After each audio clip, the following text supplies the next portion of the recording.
আমাদের সামনে কিন্তু প্লেয়ার রয়েছে, দেখি আমাদের সামনেই মনে হয়। তো আচ্ছা, ওই মনে হয় সামনে রয়েছে। এই যে হেডশট মারছি, একটা হেডশট পড়ে গেছে একটা। তো এখন আমাদের সামনে যেতে হবে।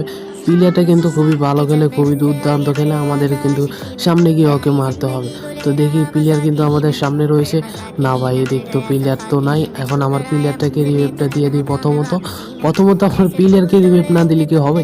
তো প্লেয়ার এটা কিন্তু মোটামুটি ভালো খেলে। তো আমিও মোটামুটি একটা অ্যাগ্রেসিভ। ওরে পাওয়ারে! তো আমরা প্রথম প্লেয়ারকে ডাউন করে দিয়েছি, আর একটা প্লেয়ার রয়েছে। তো এই প্লেয়ারটাও কিন্তু আমরা ডাউন করব, কিন্তু এই প্লেয়ারের কাছে গান নাই। তো আমার প্লেয়ারকে আমি বলছিলাম যে প্লেয়ারটাকে না মারার জন্য, কিন্তু আমার প্লেয়ার কার কথা শুনে ওই মেরে দিল ওই প্লেয়ারটাকে। এটা কিন্তু খুবই অন্যায় হয়েছে, কারণ একটা প্লেয়ারের হাতে যদি গান না থাকে, ওই প্লেয়ারের হাতে গানটা দেওয়া উচিত ছিল। মানে প্লেয়ারের নেটওয়ার্কে মনে হয় সমস্যা হওয়ার কারণে মনে হয় ওই মানে ওই রাউন্ডে ওই গানিরই কিনতে পারে না। তো অবশ্যই গানিরই না কেনারও একটা বিষয় থাকতে পারে। তো এই ম্যাচে কিন্তু আমরা এখন সামনে যাব, সামনে গিয়ে ওকে উদুম উদুম মাইট দিয়ে আসবো, কারণ প্লেয়ার অবশ্য বুঝতে পারছে যে আমরা কতটা বড় প্লেয়ার। তো এখন কিন্তু আমাদের সামনে যেতে হবে। তো এই ড্রেসআপটা কেমন লাগছে? এই ড্রেসআপটা কিন্তু আমাদের ফ্রিতে আসছিল। কারা কারা এই ফ্রিতে এই জিনিসটা নিছো অবশ্যই জানাও। তো এখন কিন্তু আমাদের প্লেয়ারের সামনে যাবো। তো আপনারা কমেন্টে জানান যে আমি মানে কি বুঝে আনতে পারবো কি না। তো এখন কিন্তু আমাদের প্লেয়ার মনে হয় সামনে রয়েছে। তো প্লেয়ার মনে হয় ও তো প্লেয়ার, তো দুটো প্লেয়ারে মনে হয় সামনে। তো একটাকে ড্যামেজ দিতে চেষ্টা আসছিলাম ডিজার দিয়ে হেডশট মারার। তো আবার এমবি40 দিয়ে হেডশট মারার চেষ্টা আসছিলাম, কিন্তু হেডশট পড়লো না। তো এখন কিন্তু আমরা দেখি কি করতে পারি আমাদের। তা আমাদের গন্তব্য হলো প্লেয়ারটিকে মেরে মেরে ওদের আলু হত্যা বানিয়ে ফেলা। তো এখন কিন্তু সামনে প্লেয়ার রয়েছে। তো আমি হেডশট মারার চেষ্টা, হেডশট পড়ে না। দ্বিতীয়বার মারছি, তৃতীয়বারে 41-এর একটা হেডশট পড়ে গেছে। এখন কিন্তু আমাদের সামনে যেতে হবে। তো প্লেয়ার কোথায় মামা? এই যে ভাই, প্লেয়ারকে ড্যামেজ দেওয়ার চেষ্টা, কিন্তু আমি পারলাম না, আমার কাশি উঠে গেছে। তো এখন আমি দেখি প্লেয়ার কোথায় যাচ্ছে। তো প্লেয়ার মনে হয় না এদিকে রয়েছে। তো প্লেয়ারটা কোথায়? তো মামা তুমি কোথায় আছো? তো তাড়াতাড়ি চলে আসো আমার সামনে। তো একবার শুধু হেডশট খাইবা তুমি। তো প্লেয়ার খালি গুলওয়ালের উপরে গুলওয়াল। তো প্লেয়ার কিন্তু আমার সামনে যাইতে দিতেছে না। তো প্লেয়ার 136-এর একটা হেডশট, 141-এর হেডশট মেরে ওয়াইপ আউট করে ফেললাম। তো এদিকেও কিন্তু আমরা ম্যাচটা উইনার হয়েছি। তো দেখি আমরা তৃতীয় রাউন্ডে, মানে অবশ্য বলা যায় যে তৃতীয় রাউন্ডে এটা, কারণ তৃতীয় রাউন্ডে আমরা দেখি কি করতে পারি। অবশ্য সব দিন মায়েরা বুড়া আলু ভর্তা বানায় ফেলুন। তো আমি তো জানি আমি কতটা বড় প্লেয়ার। তো আপনারা অবশ্যই জানেন যে আমি কতটা বড় প্লেয়ার। তো আপনারা জানে থাকলেও জানেন, আর না জানা থাকলেও জানেন। আর কারা কারা আমার সাথে কাস্টম খেলবা অবশ্যই আইসো ভাই। সোলোতে আসো বা সোলো আছে স্কোয়াডে, তোমরা নিজের স্কোয়াড নিয়ে আইসো, কারণ স্কোয়াড নিয়ে এসে আমি তোমাদের মারবো। তো এখন কিন্তু আমরা সামনে যাচ্ছি। তো সামনে কিন্তু আমাদের প্লেয়ার রয়েছে। তো প্লেয়ারটাকে আমাদেরও মারতে হবে।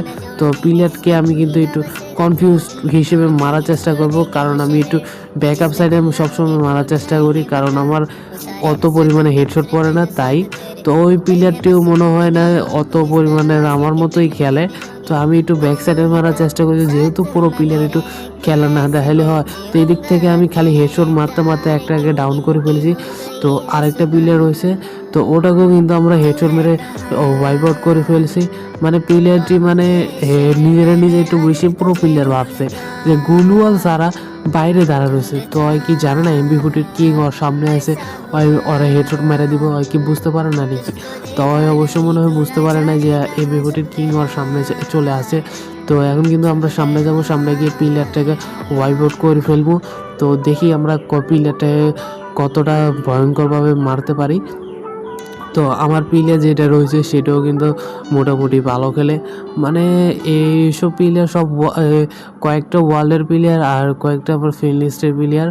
তো অপর টিমে ওদিকে আমার কয়েকটা মনে হয় দোনোটাই মনে হয় আমার ফ্রেন্ড লিস্টের প্লেয়ার। এটা মনে হয় ওয়ার্ল্ডের প্লেয়ার হইতে পারে। তো আপাতত আমি এখন সামনে যাব, দেখি প্লেয়ারকে এবারে গিয়ে আমাদের সাথে টক্করে খেলা নিতে পারে কি না। তো মনে হয় না নিতে পারবে। তো আমি একটু ব্যাক সাইডে চলে আসি। আমি সবসময় ব্যাক সাইডে থেকে মারার চেষ্টা করি, কারণ ব্যাক সাইডে থেকে হেডশটটা একটু বেশি পড়ে। তো তো এখন আমি এদিক থেকে ওকে 87 হেডশট মেরে দিয়েছি। তো ওর প্লেয়ার মনে হয় সামনে। তো এখন আমি ওর প্লেয়ারকে প্রথমত ডাউন করব।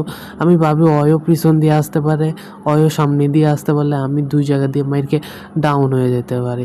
কিন্তু আমার প্লেয়ার তো আর্থিক লিজেন্ড প্রো বলে দোনোটারে একদম কোবাই দিছে। আমি ভাবি নাই যে আমার প্লেয়ারে দোনোটাকে খতম করে লাগবো। তো আর মাত্র একটা রাউন্ডে রয়েছে, দেখি একটা রাউন্ডে অপর টিমের প্লেয়ার কী খেলা দেখায় আমাদের সাথে। অবশ্যই দেখবো যে প্লেয়ার আমাদের থেকে একটু ভালোই খেলা দেখাবো আশা করি।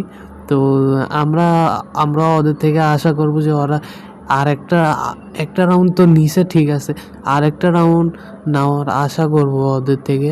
তো দেখি ওরা যদি নিতে পারে তাহলে মনে করবো ওরা একটু খেলামূলা পারে, নয়তো বা মুঝে শালা ওর শালা, ওরা তো খেলামূলা পারে না, আমাদের সাথে হুদাই খেলতে আসছে। তো দেখি ওরা কি করে। ওরা কিন্তু রাশ মোডে চলে আসছে সবাই। তো দেখতে পাচ্ছি ওরা দুটো প্লেয়ারে কিন্তু আমাদের উপর রাশ করে দিয়েছে। তো দুটো প্লেয়ার রাশ করে দিয়ে একটা প্লেয়ারকে আমরা নক আউট করে ফেললাম, আর একটা শুধু প্লেয়ার রয়েছে। তো প্লেয়ারটা কোথায় তুমি, এই যে। তো প্লেয়ারটাকে হেডশট মারার চেষ্টা, হেডশট পড়ে নাই। তো এখন আমরা ব্যাক সাইড থেকে মারবো যাতে হেডশট পড়ে। তো ব্যাক সাইড থেকে কিন্তু আমরা হেডশট মেরে ওয়াইপ আউট করে ফেলছি। তো এদিকে ছিল আমাদের ভিডিও সমাপ্তি। তো ভালো লাগলে লাইক করে দিও।